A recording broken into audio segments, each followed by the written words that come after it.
வணக்கம் ஃப்ரெண்ட்ஸ். இன்றைக்கி நம்ம வீடியோவில் பார்க்க போகிறது ரெட்மி நோட் 7 ப்ரோ. இதில் என்ன ஃபால்ட்டு பார்த்தீங்க அப்படின்னா, நமக்கு வந்து டெட்டு. நம்ம யூஎஸ்பியில் போடும்போது நமக்கு மினிமம் வந்து இது 100க்கு மேலே அது ரீடிங் எடுக்கணும். எடுத்தால் தான் பார்த்தீங்க அப்படின்னா உங்களுக்கு வந்து சிஸ்டம் பவர் வந்து இனிஷியல் பவர் வந்து ஜென்ரேட் ஆகிருக்குன்னு அர்த்தம். ஆனால் இதில் நீங்கள் பார்த்தீங்கன்னா சிஸ்டமில் கனெக்ட் ஆகிருக்கும் போது வெறும் 3 தான் எடுக்குது. பேட்டரியை கனெக்ட் பண்ணும்போது பார்த்தீங்க அப்படின்னா டக்குன்னு 100க்கு ரைஸ் ஆகுது, விட்ட பிறகு திரும்பவும் 100ல் நிற்கிது.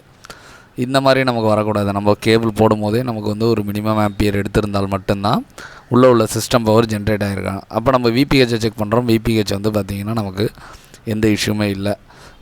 3.02 ஜென்ரேட் ஆகுது. நான் பேட்டரியை போட்டேன் அப்படின்னா எனக்கு பேட்டரியோட வோல்டேஜ் வந்து எனக்கு கம்ப்ளீட்டாக ஜென்ரேட் ஆகி எனக்கு 3.94 கிட்ட எனக்கு வந்து ஜென்ரேட் ஆகுது.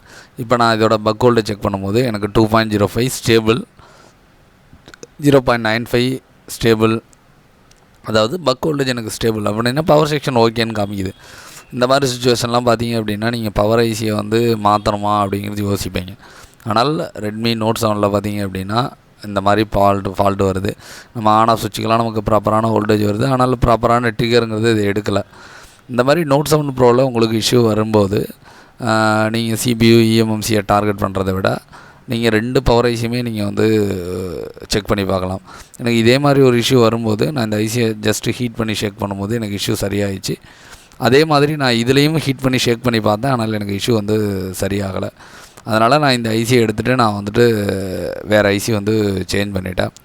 சப்போஸ் உங்களுக்கு இந்த மாதிரி ஒரு இஷ்யூ வருது உங்களுக்கு இதில் இதில் 2 பவர் ஐசி 6150 6150L. இது நோட் 7 கிடையாது, இது நோட் 7 ப்ரோ. நோட் 7ல் பார்த்தீங்கன்னா PM660 யூஸ் பண்ணுவாங்க. இது வந்து உங்களுக்கு main power IC, light power IC, sub power IC பின்னாடி இருக்குது, சிபியூ பக்கத்துலேயே இருக்கும். உங்களுக்கு இந்த 2 பவர் ஐசிக்குள்ளே நமக்கு ரிப்பீட்டடாக ஃபால்ட்டு வருது. சடனாக ஒரு 5 நிமிஷம் கழிச்சு ஆஃப் ஆகுறது, ரீஸ்டார்ட் ஆகிறது, இது எல்லாமே பார்த்தீங்க அப்படின்னா பவர் ஐசினால் இங்கே க்ரியேட் ஆகுது. அதனால் உங்களுக்கு நோட் 7 ப்ரோ வருது அப்படின்னா நீங்கள் என்ன பண்ணுங்கன்னா பவர் ஐசியையும் ஒரு தடவை நீங்கள் கன்சிடர் பண்ணலாம். இப்போ என்ன ஃபால்ட்டுக்காக நீங்கள் பவர் ஐசியை மாற்றுனீங்க அப்படின்னா நிச்சயமாக எல்லா வோல்டேஜும் பக்கா, எல்லா எல்டிஓ பக் வோல்டேஜ் எல்லாமே பக்கா.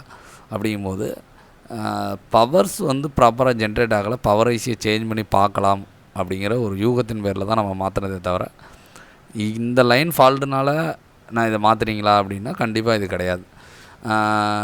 அப்போ நம்ம வந்து ரேண்டமாக சில விஷயங்கள் பண்ணும்போது கூட நமக்கு வந்து ஓகே ஆகும். அப்படி பண்ணது தான் இந்த பவர் ஐசியை வந்து சேஞ்ச் பண்ணது. நான் ஹீட் பண்ணி ஷேக் பண்ணும்போது எனக்கு வந்து ரிசல்ட் வரலை, அதனால தான் நான் வந்து சேஞ்ச் பண்ணேன். இது வந்து நம்ம பர்ஃபெக்டாக க்ளீன் பண்ணிவிட்டு முடிஞ்ச அளவுக்கு வந்து டேமேஜ் வராமல் போர்டெல்லாம் க்ளீன் பண்ணி நீங்கள் வந்து பண்ணால் மட்டும்தான் உங்களுக்கு நல்ல ரிசல்ட் கிடைக்கும். இப்போ பார்த்தீங்கன்னா நான் ஐசி வந்து சேஞ்ச் பண்ண பிறகு பார்த்தீங்கன்னா இந்த இஷ்யூ எனக்கு வந்து கம்ப்ளீட்டாக சரியாயிடுச்சு. உங்களுக்கும் பார்த்தீங்கன்னா இந்த மாதிரி நோட் 7 ப்ரோவில் இந்த மாதிரி இஷ்யூ வருது அப்படின்னா நீங்கள் 2 பவர் ஐசியுமே பாருங்கள். ஃபஸ்ட்டு இந்த மெயின் பவர் ஐசியை பாருங்கள். இது உங்களுக்கு ரெடி ஆகலை அப்படிங்கும்போது நீங்கள் அந்த பவர் ஐசியும் வந்து செக் பண்ணுற மாதிரி இருக்கும். இப்போ பார்த்தீங்கன்னா நம்ம வந்து பேசிக்லேருந்து அட்வான்ஸ் வரைக்கும் நம்ம வந்து ட்ரைனிங் கொடுத்துட்ருக்கோம். நம்ம இன்ஸ்டியூட் பார்த்தீங்க அப்படின்னா சென்னை தாம்பரத்தில் வந்து லொக்கேட் ஆகிட்டுருக்கு. இங்கே வந்து சிப் லெவல், டீப் லெவல் வந்து நாங்கள் வந்து ட்ரைனிங் கொடுத்துட்ருக்கோம்.